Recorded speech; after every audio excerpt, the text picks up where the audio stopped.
Peter. Saya ke Pak Aloy terlebih dahulu. Apa kemudian yang diharapkan supaya nanti implementasinya ini bisa baik, Pak Aloy, dari pengusaha? Oke, terima kasih Pak Bahlil. Saya kira tadi Bapak sudah menyampaikan semua rangkaiannya dengan sangat baik dan kami pengusaha gembira. Tapi Pak, kami mohon pemerintah makin sering berkomunikasi karena saya kira tadi disampaikan Pak Peter, hal ini sangat baik, tapi proses komunikasinya saja Pak. Saya lihat yang perlu terus ditingkatkan supaya semua masyarakat lebih memahaminya. Kemudian sedikit catatan tadi dari pernyataan Pak Bahlil Pak, kalau nanti undang-undang ini mulai disahkan dalam lembaran negara, rasanya kami semua akan menggunakan undang-undang baru Pak. Ya, tidak yang karyawan yang lama pakai undang-undang 13, kemudian baru karyawan yang ke depan pakai undang-undang yang baru. Tentu kembali yang yang tidak ada di undang-undang Cipta Kerja masih pakai UTK. Dan yang terakhir tadi Bapak sudah sampaikan, saya kira kalau saya pelajari undang-undang ini masih banyak ruang untuk detail implementasinya di PP. Dan saya kira ini kami mendorong bahwa diskusi yang konstruktif secara tripartit kita lakukan juga di PP. Karena undang-undang ini kalau saya baca dengan lebih detail, banyak hal belum bisa dieksekusi sebetulnya Mbak Mon. Tapi harus ada PP-nya supaya benar-benar bisa dieksekusi. Nah mungkin disinilah kembali dialog sosial antara pengusaha, kemudian pekerja dan pemerintah bisa kita lakukan untuk membuat ini menjadi lebih optimal lah. Dan dengan demikian tadi demo-demo selesai. Itu pada akhirnya bisa ini kondisi susah banget Pak. Saya kira Pak Bali tadi mengatakan bekas pengusaha pasar bisa turun 50-60%. Jadi hidup 3 bulan lagi aja udah berat gitu. Jadi saya kira waktunya kita bersama Pak. Ya begitu ya Mbak Eli ya. Waktunya bersama untuk Indonesia yang lebih baik kira-kira. Baik. Gitu Pak Bahlil mungkin masukan. Terima kasih Pak Aloy. Silakan Pak Peter. Ya, saya mungkin menyambung apa yang disampaikan oleh Pak Aloy dan apa juga yang sudah kita diskusikan sebelumnya Pak Bahlil. Tadi Pak Bahlil menjelaskan flashback bagaimana latar belakang kenapa kita sangat membutuhkan Undang-Undang Cipta Kerja ini. Kita membutuhkan investasi untuk mensupport kondisi kita sekarang yang sekarang ini tidak cukup baik.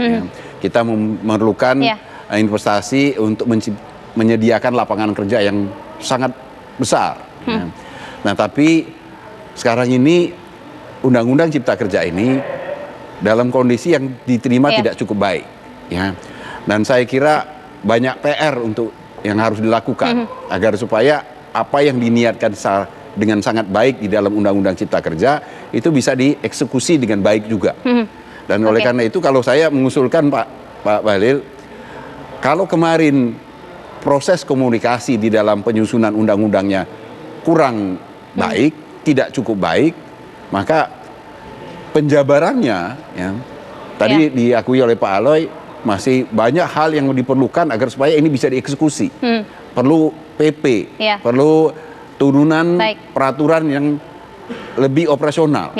Nah di dalam penjabarannya itu saya kira saya usulkan untuk lebih banyak merangkul banyak pihak, akademisi, para penggiat lingkungan, para penggiat tenaga kerja, serikat buruh, karena sekali lagi ini harus ada take and give.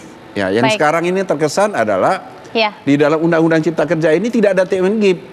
Apa yang diambil dari pekerja hanya diambil, tidak ada yang diberikan kepada pekerja. Baik, Bu Eli masih akan demo besok? Kami akan demo aksi nasional 12-16, jadi di 24 provinsi, teman-teman masih meneruskan yang sampai tanggal 8, dan setelah itu akan ada estafet gitu Mbak. Pak Bali singkat saja, sebagai penutup. Terima kasih. Masukan dari Pak Aloy sama Pak Peter sangat positif sekali. Kita akan coba untuk memperbanyak diskusi. Kami dari BKPM, Pak, dengan senang hati ruang ini kami tetap buka karena salah satu institusi negara yang berkepentingan dalam implementasinya adalah BKPM.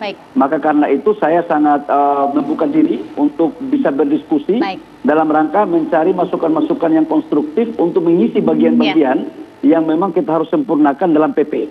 Itu pertama. Yang kedua, singkat saja mungkin Pak Kepala BKPM.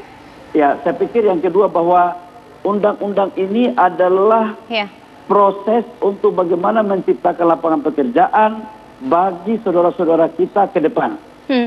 Dan saya pikir bahwa kebersamaan kita berlanjut untuk membuka lapangan pekerjaan dan kesejahteraan rakyat bangsa dan negara. Baik, terima kasih Pak Kepala BKPM, Pak Bahlil Dahlia, Pak Aloy terima kasih, Bu Eli terima kasih, Pak Peter terima kasih. Mudah-mudahan saja nanti PP-nya bisa terjabarkan dan memfasilitasi semua pihak agar tidak terjadi pro kontra lagi. Saya Brigita Manuhara pamit, selamat malam, sampai jumpa.